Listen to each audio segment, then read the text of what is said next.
একটা কথা বলো তো, দাদার এই যে বিয়ে দিলাম, বিয়ে নিয়ে লোকে এত এত কমেন্ট করছে, এত বাজে বাজে কমেন্ট, যে আমরা নাকি লুকিয়ে চুরিয়ে বিয়ে দিয়েছি, বা আমরা বিয়ে দিলাম কেন, কি কারণে, কেন ডিভোর্স হলো।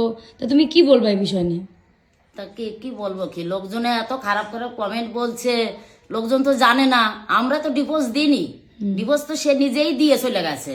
আমি কি ছেলেকে বিয়ে দেবো না? আমার তো একটাই ছেলে, আমরা তো দেখে শুনেই বিয়ে দিয়েছি। সবাই বলছে আমরা নাকি লুকিয়ে লুকিয়ে বিয়ে দিয়েছি। না, আমরা লুকিয়ে বিয়ে দিইনি। 400-500 লোক নিয়ে, 1000 লোক নিয়ে আমরা সেখানে অনুষ্ঠান করে বিয়ে দিয়ে নিয়ে এসেছি।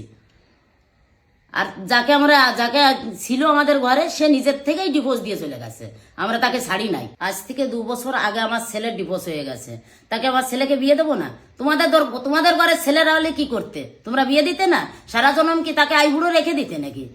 আর 2 বছর আগে ডিভোর্স হয়ে গেছে, 3-4 মাস ধরে তাকে বুঝিয়ে একটা মেয়ে দেখে আমি বিয়ে দিলাম।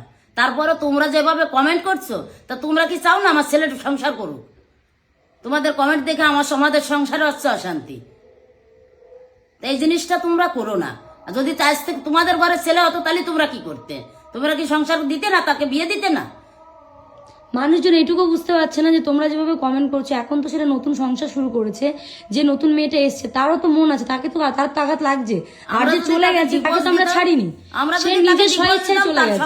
তাকে আমরা অনেকবার বুঝিয়েছি, আনতে গেছি, এমন না যে তাকে বোঝাইনি, অনেক বোঝানো হয়েছে, সেভাবে সংসার করবে না। আর আমার দাদা যদি কোনো দোষ থেকে থাকে, সে যদি বলতে পারে যে হ্যাঁ তোমার ছেলের দোষ আছে, হ্যাঁ তোমার ছেলের কোনো দোষ আছে দেখাতে বলো, তাহলে আমি মানবো যে চলো এফবির একটা কারণে ছেড়ে গেছে। তোমরা যদি চাও তার বাড়ি গিয়ে জিজ্ঞেস করে আসো যে সে কি জন্য ছেড়ে চলে গেছে। বারবার তো আমাদের দোষ দিচ্ছ, আমরা এতদিন মুখ খুলিনি, কারণ আমরা চাই না যে তারও খারাপ হোক, সেও আর এক সংসারে যাবে।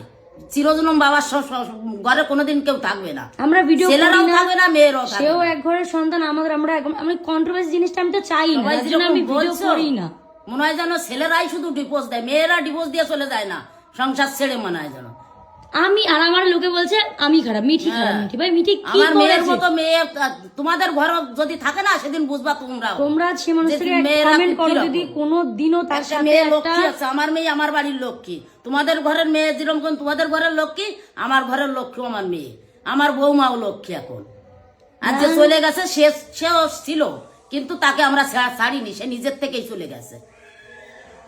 মানুষ যা ইচ্ছা পারছে কমেন্টে দিচ্ছে, আবার দেখবো, আবার হবে। আরে ভাই, ভগবান আছে, তোমরা যেমন বলছো না ভগবান আছে, উপরে একজন আছে। তোমরা যা করছো তোমাদেরটাও দেখছে মানুষ, বুঝলে? তোমরা একটু বুঝে শুনে কমেন্ট করো যে হ্যাঁ উপরে একজন বসে আছে, তার কাছে সবারই যেতে হবে। কেউ এই চিরস্থায়ী এইভাবে থাকার জন্য আসো নাই।